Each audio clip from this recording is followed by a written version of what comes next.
Welcome to the Old Time Radio Westerns. I'm your host, Andrew Rhynes, and let's get into this episode. This episode is going to be Have Gun Will Travel. Original air date is January 4th, 1959. In this episode, an Irish cowboy and an Armenian girl are to be married. Title of this episode, Helen of Abajinian. Hope you enjoy, and again, thanks for listening.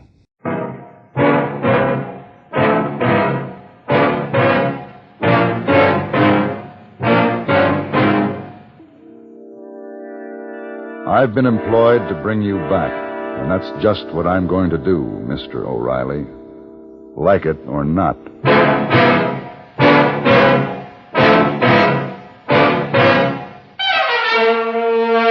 Have Gun Will Travel. Starring Mr. John Dehner as Paladin.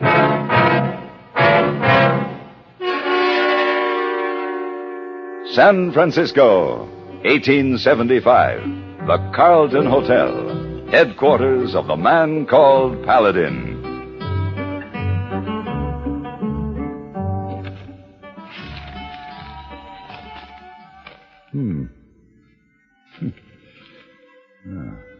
Dancing girl missing. Soma Valley's Armenian colony today sadly canceled its annual wine festival because the principal dancer is reported to have eloped... Mr. Paladin. Quiet, Heyboy. Yes. To have eloped with a passing cowboy.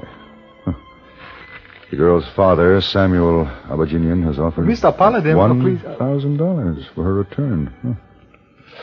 Local authorities point out that she is of age and they have no jurisdiction in the matter. Fire! Fire? A joke. Ha. Yeah. You use cigars. I brought them. Oh. Wait a minute, hey boy. I want you to send this wire for me. Oh, hey, you leave again already? Mm-hmm. There. I haven't had a good shish kebab for years. Rice pilaf, baklava. Baklava? Armenian cooking. Oh, yeah, baklava. Now, after you send that, get me 2 seats for the Ballet Russe 2 weeks from tonight. Well, yes, sir, Mr. Paladin. You be back? Oh, I'll be back. Better get that wire off right away. Yes, sir, Mr. Paladin.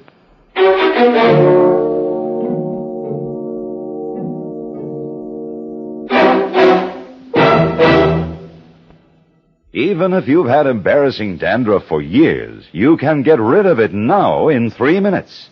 That's all it takes with Fitch Dandruff Remover Shampoo. Yes, unsightly dandruff's gone in 3 minutes with Fitch. Quickest, easiest of all leading shampoos. What's more, using Fitch regularly is guaranteed to keep embarrassing dandruff away. Just apply in the unique Fitch manner. Before you wet hair, rub in 1 minute. This way, Fitch shampoo penetrates right down to the scalp.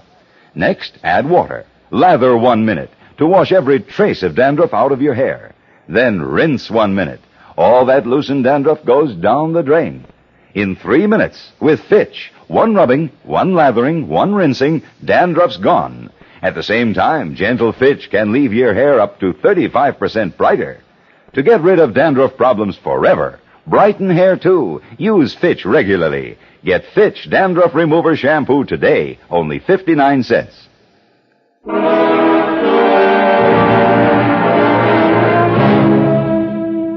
The sun was warm, the sky was clear, and the grapes were harvested.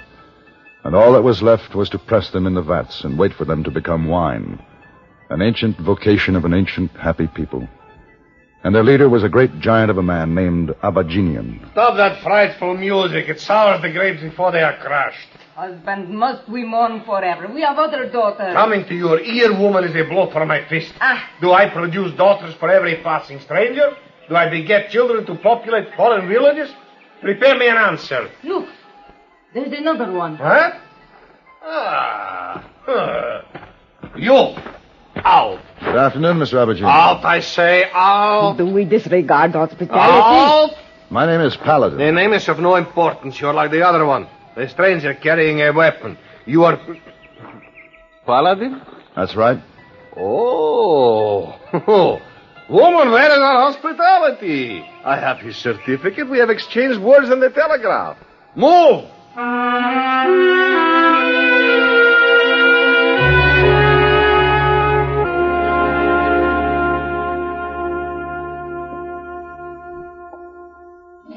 Now, what sort of man was this O'Reilly? Oh, a despoiler of women. An infidel with evil in his heart. Only a boy, scarcely in his 20s. You have no acquaintance with the world, woman.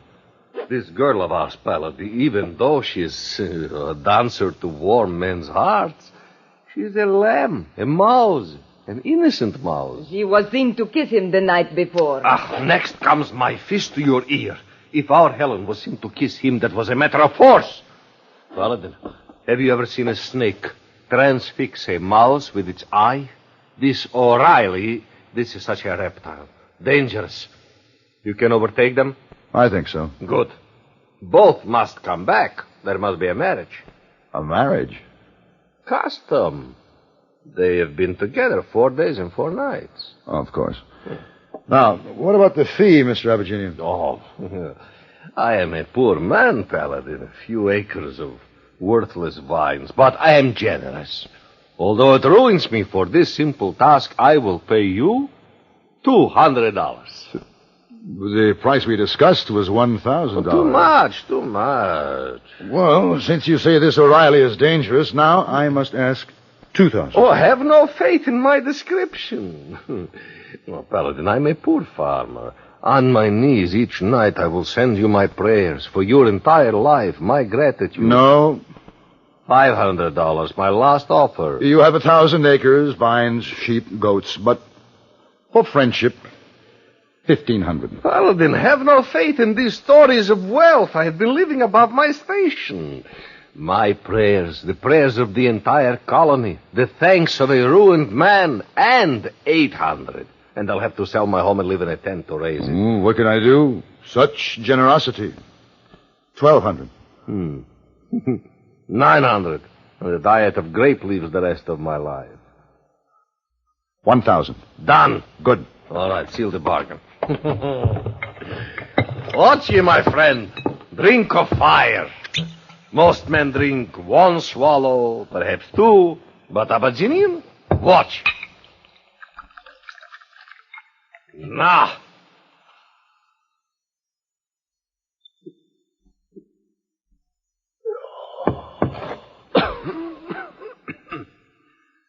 Now, you drink, huh? Of course. Will you pour for me? Enough? No. Enough.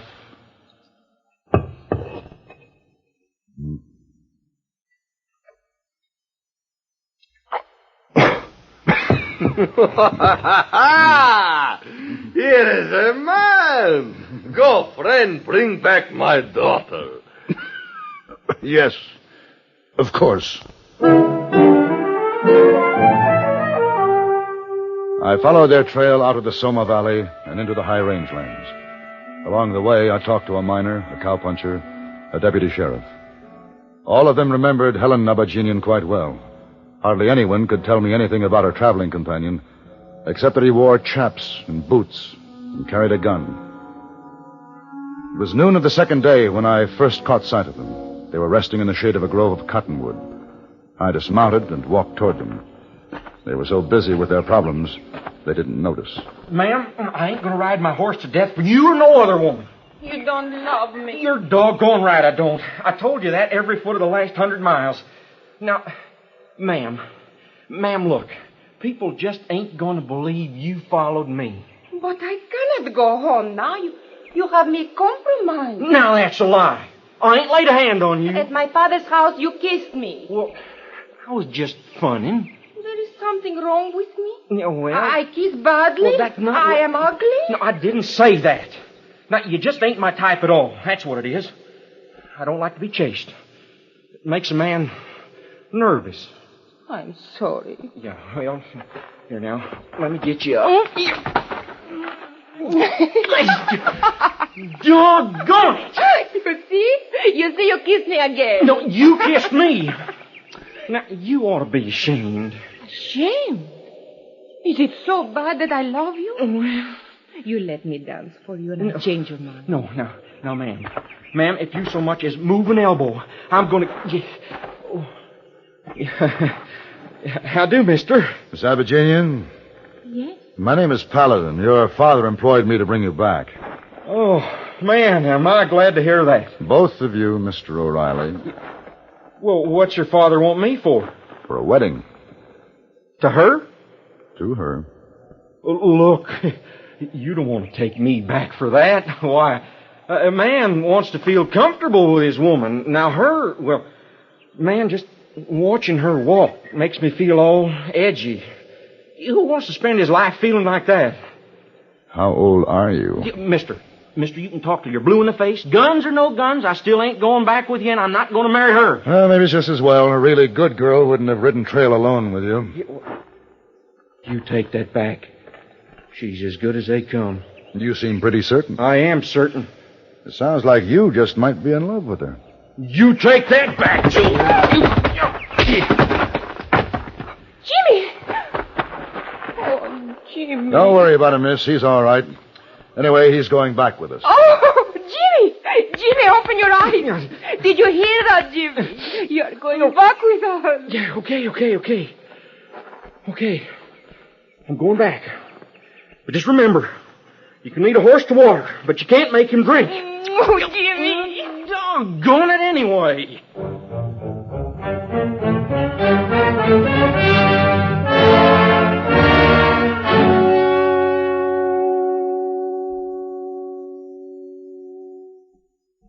In the 1800s, the Monroe Doctrine dictated that Americans put a wall between themselves and the world.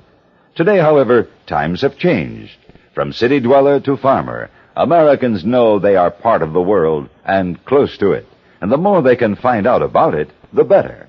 That's why the broadcasts of Edward R. Murrow and Lowell Thomas are so popular. Each of these internationally known newsmen has a wide background in the history, the politics, the economics on which current events are built. Whether you're interested in high-level affairs of state abroad, economic developments here at home, or the latest advances of science, you'll find them presented clearly and understandably by Murrow and Thomas, with the touch of wit or human interest that has won them listeners everywhere in the world. If you're not already addicted to the news, as CBS Radio presents it nightly, start this week to follow the broadcasts of Edward R. Murrow and Lowell Thomas. They're both heard Monday through Friday on most of these same CBS stations.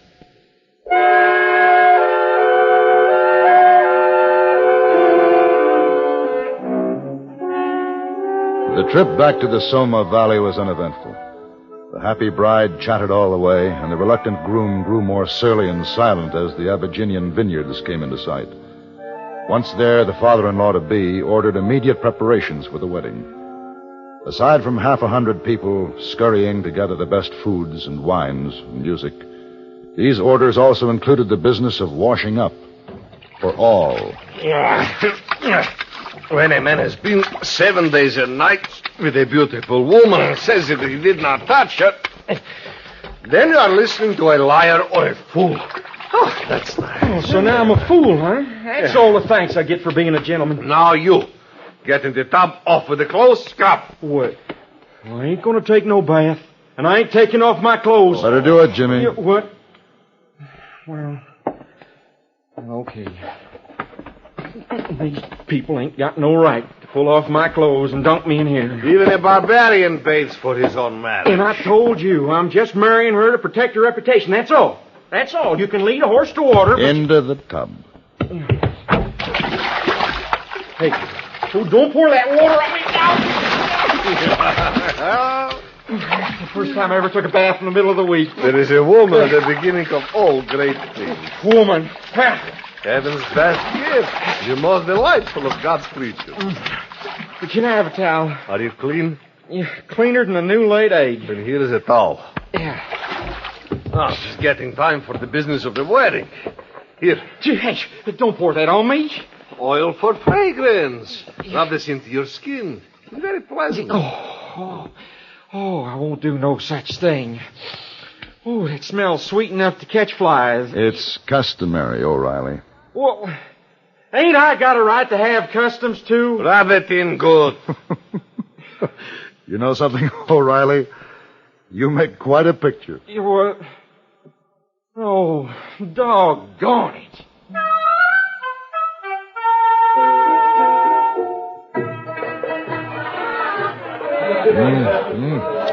Shish kebab. It's not often a man sits at a table like this. Rice pilaf, keskek, kebakl. O'Reilly? Here, you ought to try some. No. Oh. Time I was moving along, I went through getting married, didn't I? Mm-hmm, you did. But a smart man doesn't ride off at night hungry. Yeah, well, I tell you, I ain't staying now. I done my part. No one's keeping you. Goodbye. Yeah. What's the matter? Doggone it.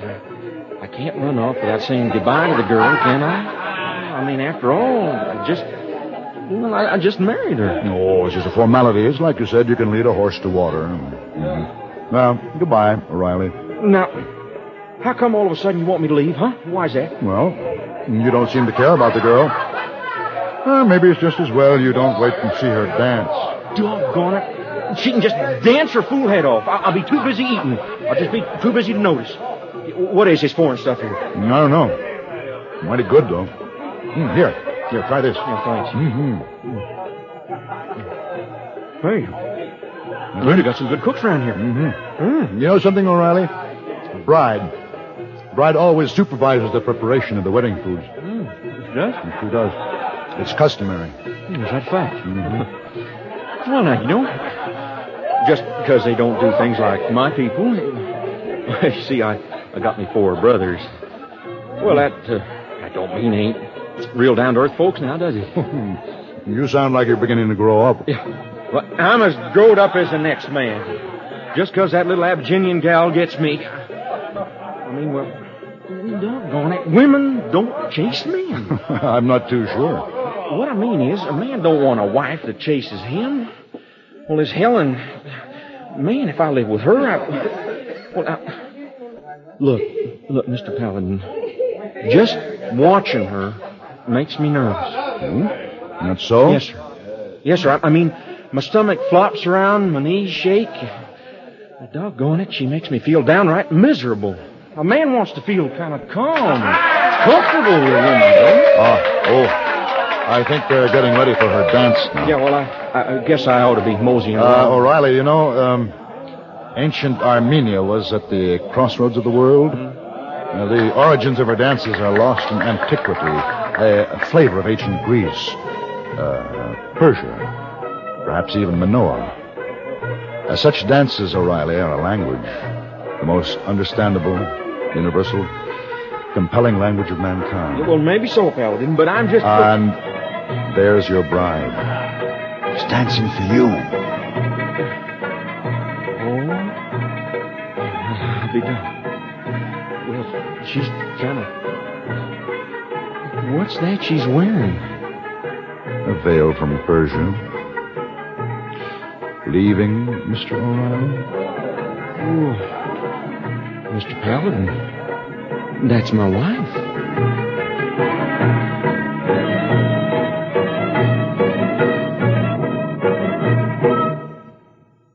Do you see speed laws and other regulations as restrictive, or do you look upon them as protective? When a police officer writes a summons for traffic violations, do you see him as an enemy or a friend? Your life may depend on your attitudes. Statistics clearly indicate that where laws are obeyed, deaths go down. It's no secret that emotional immaturity is the major factor in our accident rate. How else but childish can you describe the notion that breaking a traffic regulation is a way of getting away with something? Unfortunately, too many drivers on the road subscribe to that kind of emotional outlook. The result is tragic. Almost 85% of all traffic accidents in America are caused by careless, childish driving. We hope you know our traffic laws and the people who enforce them are there to help save your life.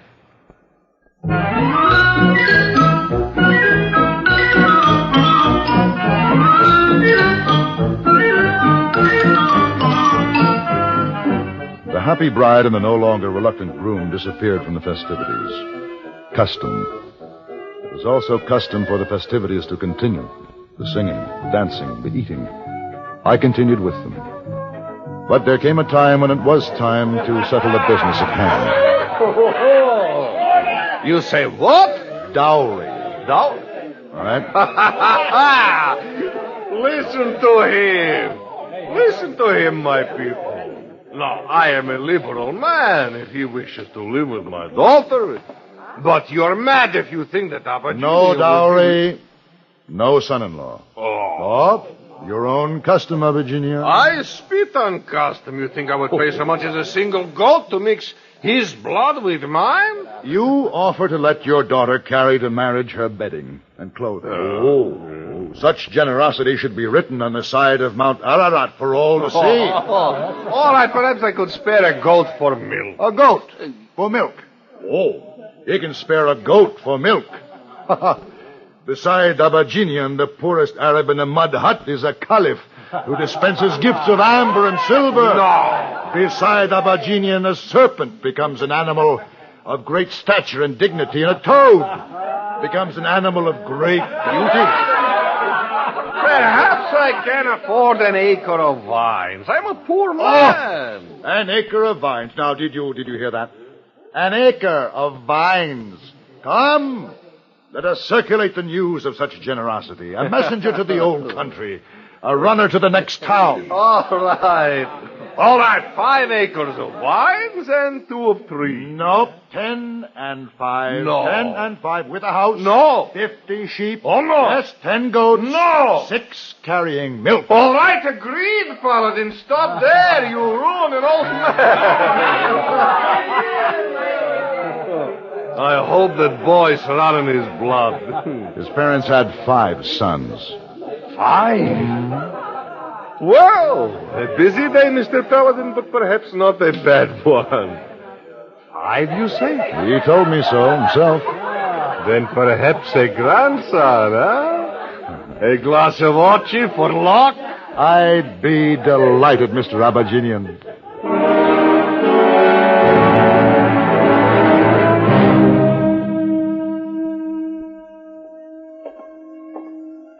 Hey, boy. Oh, Mr. Paladin, how happy to see you. Did you get me the tickets to the Ballet Russe? Heyboy did not forget.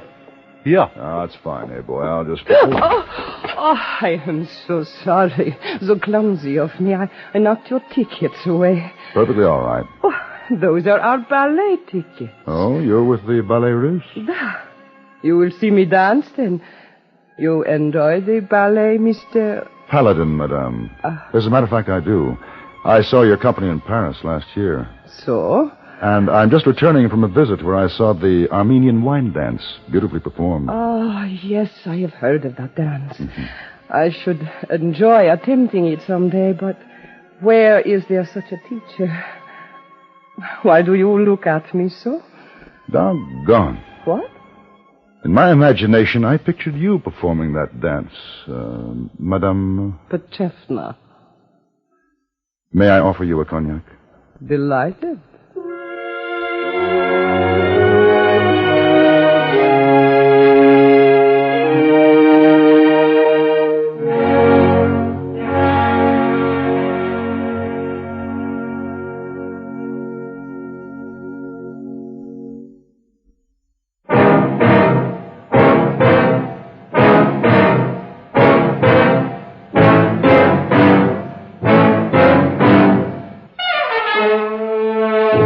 Have Gun, Will Travel. Created by Herb Meadow and Sam Rolfe, is produced and directed by Norman MacDonnell, and stars John Dehner as Paladin, with Ben Wright as Heyboy. Tonight's story was written by Gene Roddenberry and adapted for radio by John Dawson. Featured in the cast were Lawrence Dobkin, Dick Crenna, Lillian Buyeff, Virginia Christine, and Lynn Allen. Hugh Douglas speaking. Join us again next week for Have Gun, Will Travel.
This has been a presentation of OTRWesterns.com, and we hope you enjoyed. Please take some time to like and rate our shows in your favorite podcast application. Follow us on Facebook by going to OTRWesterns.com/Facebook. Join in the conversation by going to OTRWesterns.com/Discord. And don't forget to send us an email, podcast@OTRWesterns.com. This episode is copyright under the attribution, non-commercial, share alike copyright. For more information, go to OTRWesterns.com/copyright. Have a great day, and again, thanks for listening.